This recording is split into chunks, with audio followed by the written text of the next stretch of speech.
काय झालं? काय असतो? 5 मिनिट्स ऑफ हँड वॉशिंग. अच्छा, सांगते हा.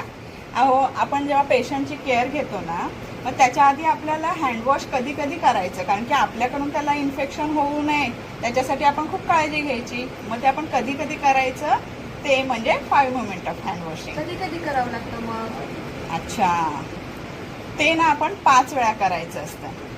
एकदा बिफोर पेशंट टचिंग म्हणजे पेशंटला हात लावायच्या आधी, पेशंटला हात लावल्यानंतर करायचं असतं. त्याच्यानंतर मग एखादी आपण असेप्टिक प्रोसिजर करत असतो, उदाहरणार्थ जर जेलको लावायचं आहे, ब्लड कलेक्शन करायचं आहे, ड्रेसिंग करायचं आहे, तर त्याच्या पूर्वी करायचं.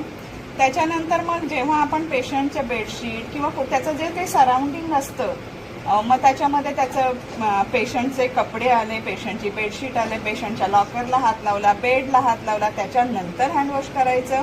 आणि लास्टली म्हणजे त्याच्या बॉडी फ्लुइडशी आपला जर कॉन्टॅक्ट आला त्याच्यानंतर करायचं. किती सोपं, 5 तर मोमेंट आहेत. किती छान तऱ्हेने सांगितलं तुम्ही. थँक्यू.